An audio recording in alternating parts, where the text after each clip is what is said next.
Саламатсыздарбы, урматтуу телекөрүүчүлөр. Бүгүн биз жалпы республикалык тестке даярдоо курсубуздун экинчи бөлүгүн баштайбыз. Экинчи бөлүктө мисал маселелер болот. Мисал маселелерде бүтүн сандар кандай кездешет? Мына ошолорду көрөбүз. Анда биринчи мисалыбызды карасак, бүтүн сандар боюнча берилиптир. Удаалаш 4 жуп сандын суммасы 44 болсо, анда алардын эң кичинеси канча дейт.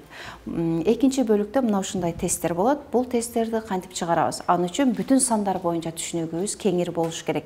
Бүтүн сандар, натуралдык сандарга карама каршы терс сандар 0 саны биригип бүтүн сандарды берет. Бул жерде бир нече мисал даражаларда колдонот, жана башка бир нече эрежелер бар. Ал эрежелерди мектеп курсунда үйрөнгөнбүз. Данда кийинки бул мисалыбызды чыгарсак, удаалаш 4 жуп сандын суммасы дегенде, удаалаш дегенде катарынан келген сандар.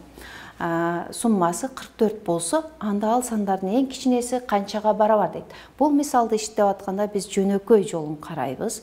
Логикага салып туруп эсептесек да болот, бирок биз оңой жолун кантип тест таап алууну үйрөнөбүз. Себеби жалпы республикалык тестте оңой жолун карашыбыз керек, убакытты туура пайдаланышыбыз керек.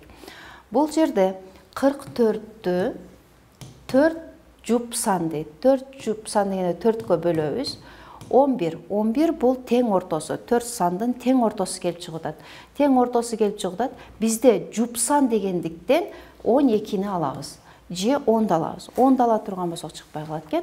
12-ни алабыз. 12-ден кийинки удаалаш 4 сан дегенде бул ортодогу сан болуп атат. Ортодогу сандын кийинки санын 12 деп алып атабыз. Жана 10 и 8-ди алсак, 4-тө удаалаш 4 сандын суммасы 44кө барабар. Бул удаалаш 4 сандын суммасы 44 болсо, анда алардын эң кичинеси канча дейт? Эң кичинеси бизде 8. Демек, тесттен 8 деп турган вариантты белгилеп, жооп парагынан Аны тоголоктойбуз. Бул сыяктуу тесттерде жообу мындай 5 варианттан турат. Анда кийинки мисалга өтсөк. Кийинки мисалдагы бүтүн сандар боюнча бүтүн сандар тестте кандай кездешет? Мына ушулар боюнча көрсөтүп берип атам.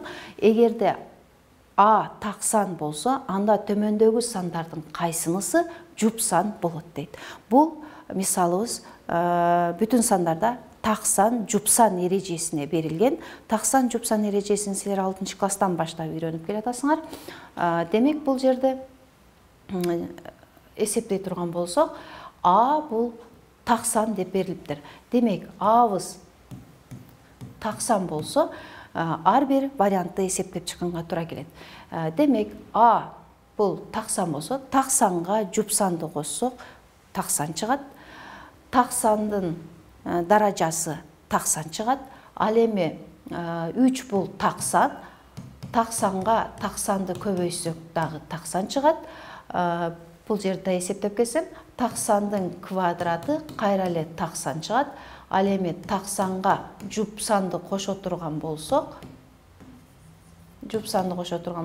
так сан чыгат.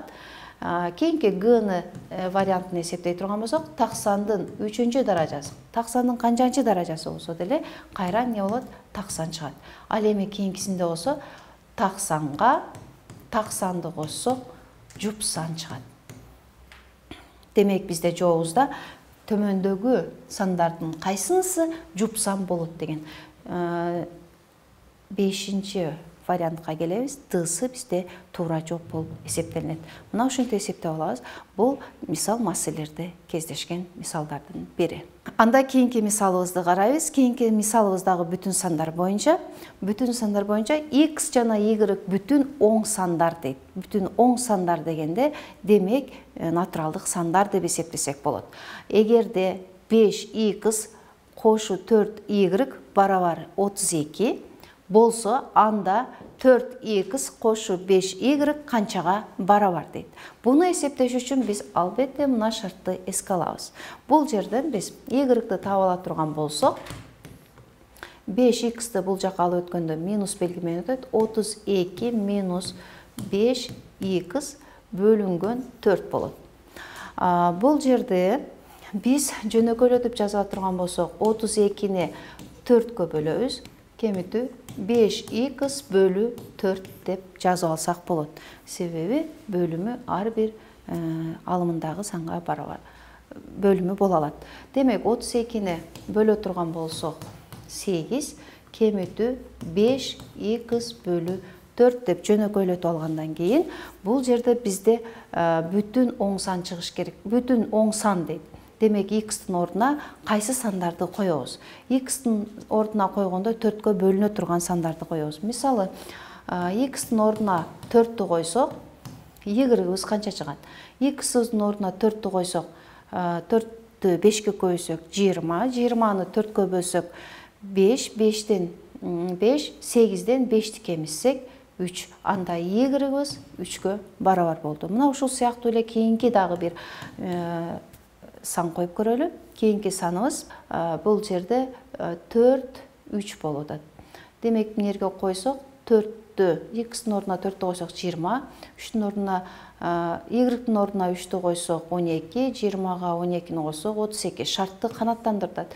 Кийинки дагы сандарды койсок болот, бирок ал канаттандырбай калышы мүмкүн. Мен сразу канаттандыра турган санды койдум. Бул жерде тандоо методундагы колдонсок болот.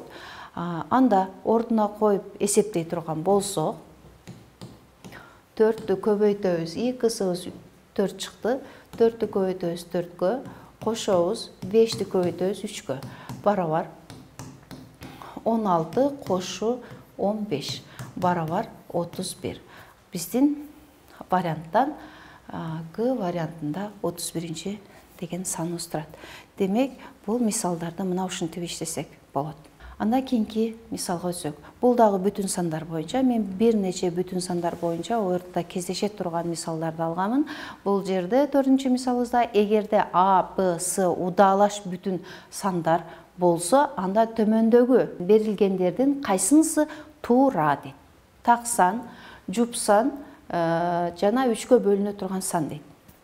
Бул жерде эгерде А удаалаш бүтүн сандар болсо десе, мисалы мына жерде 0-ду алып, 0-ду так санга көбөйсөкпү, жуп санга көбөйсөкпү, 0 чыгат. 0-убуз бул жуп сан.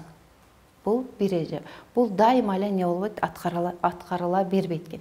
Экинчиси, эгерде Б менен С жуп сан болсо дейт. Жуп сан болсо 0-ду алсак деле ар кандай так сан менен жуп санды көбөйсөк жуп сан чыгат. Ал эми 0 менен 1-ди көбөйсөк 0, 0 дайыма жуп сан болуп эсептелет. 0 2-ге бөлүнгөндүктөн жуп сан. Бул жерде 0 бүтүн сан болгондуктан 0-ду каалаган саныбызга көбөйсөк 0 чыгат, жана ал жуп сан болгондуктан экинчи эрежебиз аткарылат. Үчүнчүбүз болсо, үчөөнүн суммасы 3кө бөлүнөт дейт. Каалагандай бир санды ала турган болсок, мисалы, мына жерге абызды 0 кошу 1 кошу 2 десек, баарынын суммасы 3 болот. 3 3кө бөлүнөт. Бир учурун карап атабыз. Эгерде терс сан ала турган болсок деле, минус 1, минус 2, 0 ала турган болсок дагы минус 3 болот. Минус 3 да 3кө бөлүнөт. Үчүнчү шартыбыз дагы не болот? Аткарылат. Демек, бул жердеги ушундай системада берилген тесттерди биринчи бөлүктөн варианттарын таап алып туруп, анан экинчи бөлүгүндөгү варианттарды, туура варианттарын белгилейбиз. Анда бизде В варианты туура болду. Экинчи бөлүк менен үчүнчү бөлүгү бизге туура эрежени аткарып берип атат. Урматтуу бүтүрүүчүлөр, жалпы республикалык тестте мисал маселелерден кандай мисал маселелерден кыйналсаңыздар, комментарийге жазып кетсеңиздер, кийинки сабакта биз иштеп сиздер менен бөлүшөбүз. Кийинки сабакта көрүшкөнчө саламатта калыңыздар.